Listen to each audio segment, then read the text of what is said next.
En décidant de se lancer dans le processus de décentralisation, eh bien, le Bénin a fait l'option d'une part de renforcer la démocratie à la base et d'autre part de créer les conditions efficientes d'un développement équilibré de toutes les localités du pays. C'est dans cette perspective de déconcentration du pouvoir d'État que les associations de développement jouent un rôle fondamental à travers divers projets expérimentés au profit des populations. Nous recevons pour vous ce matin le président de l'association de développement de la commune de Savalo pour comprendre davantage les enjeux liés à ces regroupements qui émergent un peu partout dans le Bénin.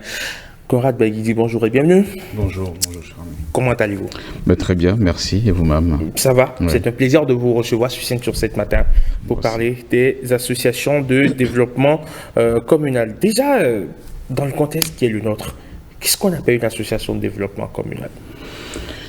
Alors, notre vision de l'association de développement au Bénin est une vision qui a commencé très tôt. Hein. Donc, comme j'aime le dire, depuis l'indépendance où on a voulu être nous-mêmes, etc. Donc, par des initiatives, donc regroupement de différents acteurs pour défendre certains sujets qui les interpellent, notamment en termes d'éducation, de santé, de l'agriculture, etc. Et donc, on a eu cette vision là au départ du colon. Puis après, derrière, il y a eu quelques autres mutations avec l'arrivée en 1972 du Parti populaire pour la République, où à ce moment-là, c'était intéressant d'avoir des associations qui nous arrangent. Parce qu'on était dans le parti unique, donc là, ça a pris une autre forme qui l'a un peu politisé. Et donc du coup, on a senti, enfin c'est un peu comme ce qu'on a eu en France du temps de Napoléon, hein, où j'exagère à peine, où on n'avait pas forcément le droit de regroupement et la liberté de parole. Donc 72-90, c'était vraiment la période où les associations de développement ont joué un rôle d'accompagnement du politique, et donc du coup d'asservissement quelque part en termes idéologiques. Puis après, on a eu depuis 90 des associations de développement qui sont devenus un peu plus comme à l'image du pays, qui avaient envie de se développer avec des initiatives, avec pas mal de projets économiques, un changement de gouvernement. On a eu la même chose auprès des associations où des gens se sont regroupés pour de vraies causes, avec l'accompagnement de la diaspora, etc. Donc c'est ça un peu cette image-là enfin on va dire que c'est ça que nous avons vécu jusqu'aux années 2000 et un peu après. Mais vous allez constater qu'il y a beaucoup d'associations de développement qui servent simplement aux gens à se regrouper pour se préparer ou pour en même temps, enfin voilà, qui font de la politique et qui l'utilisent à des fins purement politiques. Voilà, donc beaucoup d'associations aujourd'hui sont dans cette état. L'association de développement, ça doit être apolitique? Absolument, oui. L'association de développement doit être apolitique. Ça veut dire donc que c'est vrai, chacun a sa liberté de penser, peut avoir ses choix en termes de tendance, mais moi, mon point de vue, il est mien. Il est important que lorsqu'on préside ou bien lorsqu'on a des responsabilités importantes dans une association de développement, pour pouvoir fédérer l'ensemble des parties prenantes, il est mieux de ne pas trop en même temps cumuler avec un rôle politique relativement visible, entre guillemets. La pratique qui a cours ici, c'est que généralement ce sont des autorités politico-administratives qui se retrouvent dans les associations de développement communal. Alors, qu'ils se retrouvent dans une association de développement communal, c'est une chose en tant que membre, parce que c'est quand même important d'avoir un peu tout le monde qui réfléchisse au développement de la commune, y compris au sein d'une association. Après, qu'ils soient responsables à un niveau, par exemple dans un bureau ou un conseil d'administration, moi je trouve ça un peu gênant, un peu embêtant, parce que vous savez, les associations de développement n'ont pas beaucoup de moyens, et donc du coup il faut pouvoir rassembler tout le monde et puis travailler avec les parties prenantes adéquates, c'est-à-dire donc à la fois les autorités locales, le gouvernement, enfin voilà, des autorités même préfectorales, pour arriver à on va dire avoir des facilitations pour les différents projets qu'on peut être amené à lancer. Donc il est important à ce moment-là de ne pas trop être présent politiquement, parce que sinon vous allez vous prendre on va dire des gens de l'autre parti dans lequel vous n'êtes pas, qui vont vous opposer des refus à certaines choses. Donc c'est mieux d'essayer essayer le plus possible on va dire, d'imprégner cette neutralité politique pour que tout le monde se sente concerné et vienne dans un creuset qui est celui de l'association de développement. Vous êtes le président, donc, je l'ai rappelé à l'entame de cet entretien, de l'association de développement de la commune de Savalou. Est-ce que vous pouvez partager avec nous votre expérience? Bien sûr, bien sûr. Moi, je trouve que nous avons de très très belles histoires à raconter en termes d'association de développement à Savalou, parce que vous voyez, vous savez que voilà, je venais de dire, l'association de développement, ça a existé un peu dans plusieurs villes, mais chez nous à Savalou, nous avons repris une association avec un patrimoine. Moi, je m'explique. Quelqu'un qui a passé du temps sur l'association de développement et qui a souhaité que, à son départ, il y ait quelque chose qui se mobilise, quelque chose qui fonctionne et qui prenne le temps de le faire. Je veux citer M. Janvier Kapochichi. Je crois que c'est une forme de patrimoine qui nous a été légué. Je le remercie.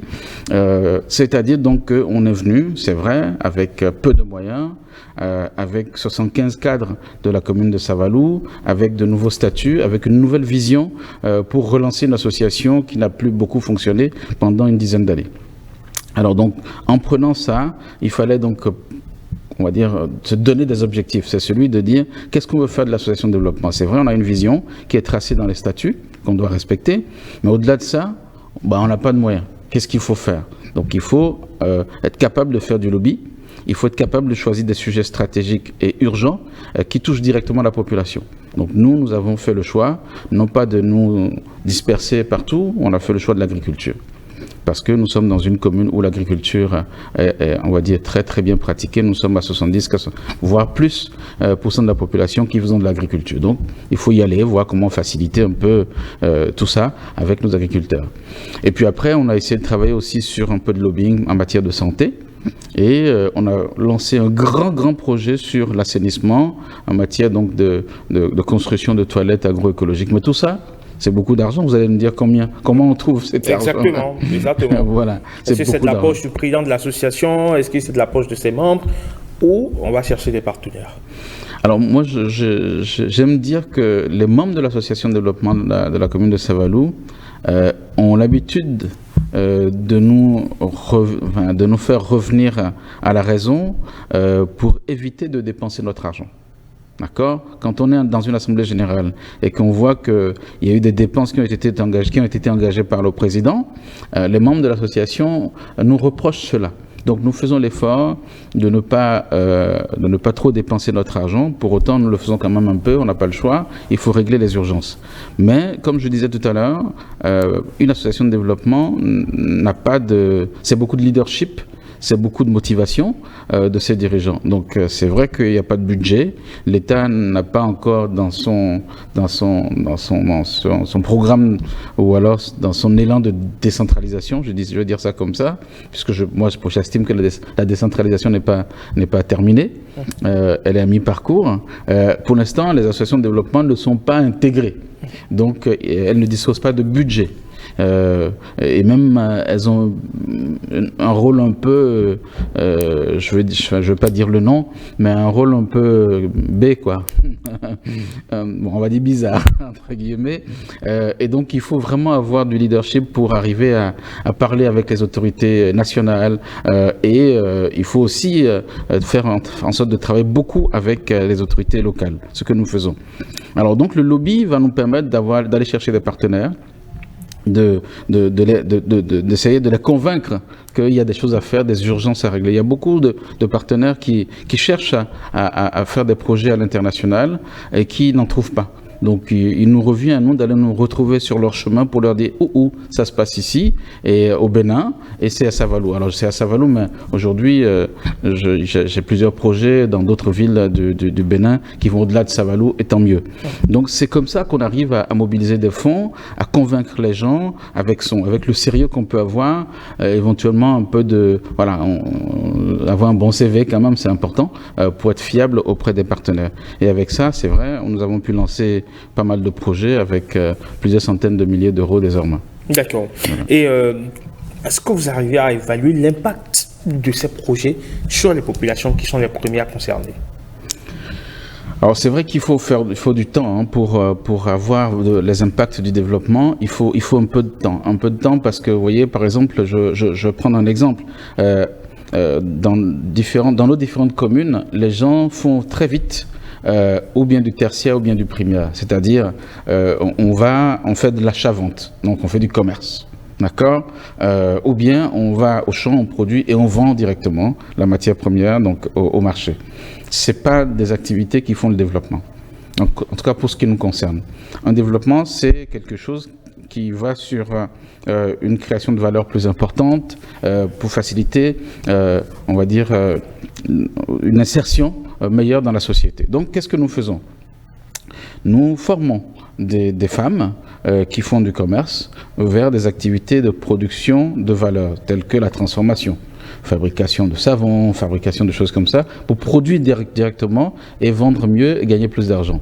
Là, l'impact, le constat qu'on peut avoir sur le terrain est d'abord le fait qu'effectivement ils acceptent de changer d'activité ou bien de compléter leur activité et nous disent, c'est vrai, vous nous avez en plus prêté 50 000 francs CFA pour notre activité et au bout de 2 ans, nous avons un étalage plus grand, les enfants, on sait mieux payer s'occuper de leur scolarité, etc. On a des petits impacts. Mais du coup, il faut du temps pour observer tout cela et généraliser ça. Parce que quand on n'a pas de budget encore à nouveau, on est obligé de cibler des quartiers, quelques arrondissements pour voir comment ça fonctionne, si on peut arriver à obtenir des résultats rapides.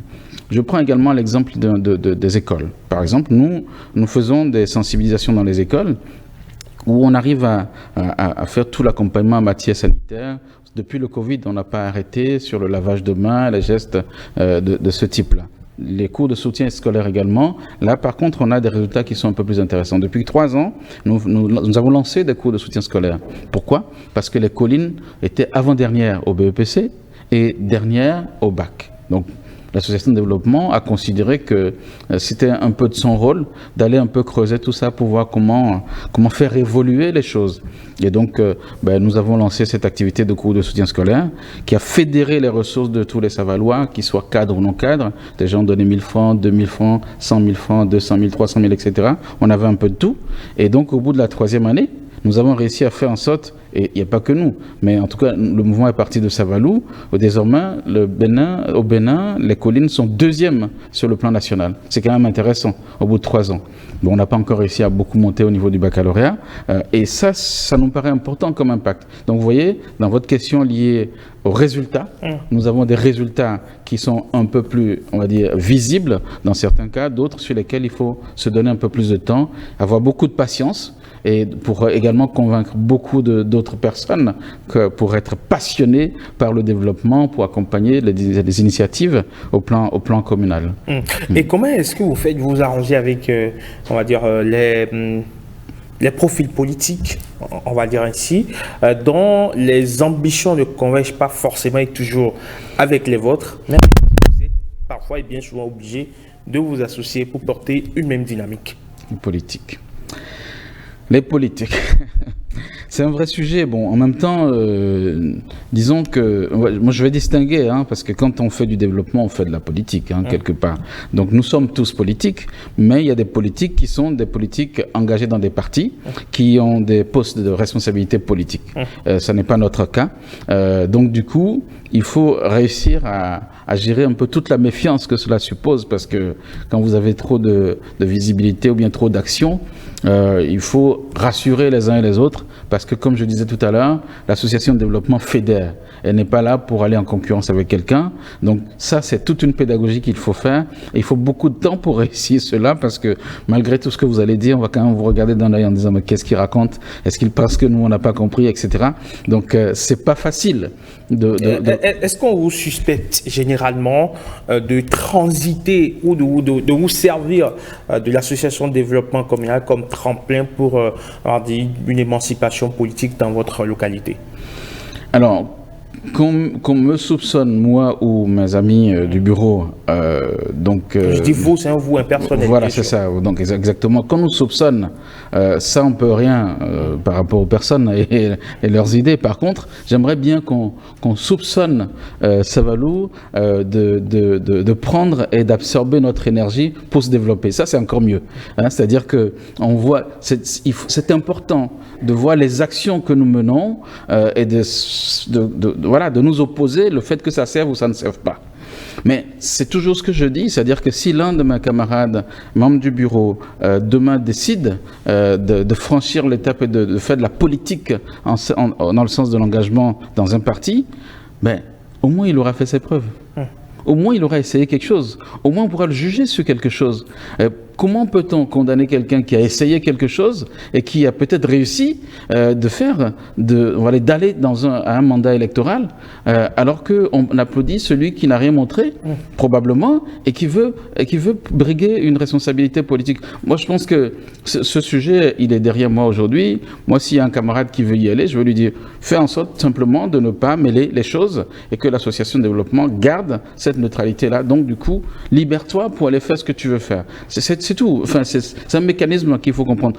Et même mieux que ça, moi je pense que demain, si l'État décide, par exemple, d'encadrer un peu tout ça, d'accompagner les associations de développement et les intégrer comme étant de vraies parties prenantes dans le développement du Bénin, je pense que c'est un bon terrain d'expérimentation pour les jeunes qui le souhaitent. Moi, j'ai envie de former beaucoup de jeunes qui viennent et qui se préoccupent de la cité et qui voient un peu comment on peut s'occuper des gens sans forcément penser à soi dans un premier temps. Comment on peut s'occuper de la cité de manière désintéressée et donc arriver vers... C'est du volontariat, du bénévolat et du volontariat, c'est deux choses importantes que nous faisons. Et moi, j'ai envie que beaucoup de jeunes viennent faire cet apprentissage-là, quitte à passer un bout de temps et après, derrière, rentrer en politique. C'est une bonne chose d'avoir des gens en politique qui se sont entraînés à gérer la cité. C'est une très bonne chose. Donc, je pense que les partis politiques et les acteurs, que ce soit nos amis au plan local ou au plan national, doivent être heureux de travailler avec nous parce qu'ils savent qu'au moins on est en train de nous batailler sur le même objet pour la réussite du pays. Et ce n'est pas de l'adversité. Et encore mieux que les gens qui viennent de chez nous, s'ils veulent aller ailleurs, auront déjà de l'expérience en matière de gestion de la cité. Et selon vous, ce sera donc on amorce ici la descente, comment est-ce que l'État peut aider les associations de développement communal à mieux se structurer et à impacter davantage ? Moi, je pense que c'est une question qui devrait même faire l'objet d'un grand débat, hein, parce que il y a beaucoup d'associations qui naissent et pour 3 ans, elles meurent après.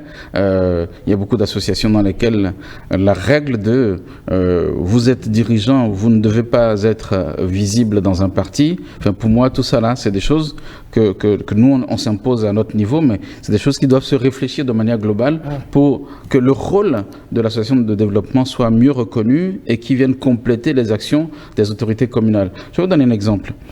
Quand je dis on est allé sensibiliser les jeunes dans les écoles, ou bien on est allé chercher des budgets pour construire des toilettes agroécologiques un peu partout dans les arrondissements de Savalou. Mais la commune est responsable de l'aspect sanitaire dans la commune. Pour autant, elle a un budget qui n'est pas élastique. Donc, le fait d'aller faire le lobby pour apporter tout ça, c'est quelque chose qui est complémentaire. Et donc, ça veut dire qu'on peut jouer un rôle vraiment dans la commune en matière de développement. Les sensibilisations au niveau des femmes en termes d'utilisation d'intrants agricoles, etc. La foire départementale agro-pastorale que nous organisons chaque année. Tout ça, c'est des actions qui ne relèvent pas d'emblée d'une obligation au niveau de la mairie. Pour autant, c'est quelque chose qui apporte au développement de la commune. Donc, je pense que nous avons un rôle à jouer, les associations de développement ont un rôle à jouer. Donc, il faudrait qu'on ait un grand débat, que l'État s'en saisisse, qu'il y ait donc, une réforme là-dessus qui permette aux associations d'avoir un rôle et pourquoi pas peut-être un budget pour fonctionner sur des projets qui soient relativement pragmatiques. Mais au-delà de ça, moi j'appelle à une réforme nationale en matière d'association parce que les associations, loi 1901, relèvent d'une histoire d'un autre pays qui n'est pas notre histoire. Nous devons, en tant que pays, réfléchir à ce que ça représente pour nous, une association, compte tenu de notre histoire, notre culture, pour voir en quoi nous pourrions réformer des organisations de personnes, hommes et femmes, qui défendent une cause et qui apportent leurs efforts dans l'amélioration de la vie de chaque citoyen et du développement du pays. Ça, pour moi, c'est très important parce que les associations au Bénin ont commencé à se faire même avant l'arrivée du colon. Nous travaillons ensemble. Notre culture est faite pour que nous soyons ensemble. Donc, il y avait des choses qui se faisaient. Ça ne s'appelait pas peut-être association loi 1901, ça c'est une évidence, mais on va dire, enfin, c'est pas des traditions, mais nos habitudes culturelles nous ont amené déjà à faire pas mal de choses ensemble. Et ça, nous devons nous appuyer là-dessus pour créer des leviers de développement au plan national. Donc je pense que oui, il faudrait que les associations de développement soient un peu plus structurées pour accompagner le développement des communes et des communautés, mais mieux, il faudrait que les associations soient encore plus structurées au regard d'une loi qui est la nôtre, qui correspond à notre pays et notre culture. Conrad Baïdi, merci beaucoup. Merci à vous. Merci d'être passé sur 5 sur 7 matin. On vous souhaite beaucoup de courage dans votre... est-ce qu'on peut appeler ça un sacerdoce? C'est pas loin. C'est pas loin. Vous savez, quand je suis dans le vol, on m'appelle Monsieur Savalou. Je dis, ben c'est vrai, mais je suis un passionné de tout le Bénin. Comme je disais, il y a des actions qui se font ailleurs. Bientôt à Baïkon, à Ouessé, à Dassa, à Banté. On élargit. Tant qu'on peut trouver des fonds auprès de partenaires, on n'hésite pas à circuler dans le pays pour faire ce qu'il faut, pour être heureux, tout simplement, parce que c'est comme ça, on ne peut pas être tout seul en train de profiter de ce que Dieu nous donne. Tout seul. Il faut partager. Très bien. Voilà. Vous passez une excellente journée du mercredi et vous nous revenez dès que possible, c'est chez vous. Merci. Pour venir à 5 sur 7 matin quand vous voulez pour nous parler, pourquoi pas, de ce que vous faites au quotidien pour impacter davantage les jeunes, pour impacter davantage la communauté. Excellente journée du mercredi à vous et à très bientôt. Merci à vous aussi. Au revoir. 5 sur 7 matin, on va parler de toute autre chose. Ça s'écarte totalement des associations de développement des collectivités locales et territoriales. Nous allons parler automobile, comment choisir son huile moteur pour préserver son véhicule. C'est une chronique assez intéressante que vous allez suivre. À tout de suite.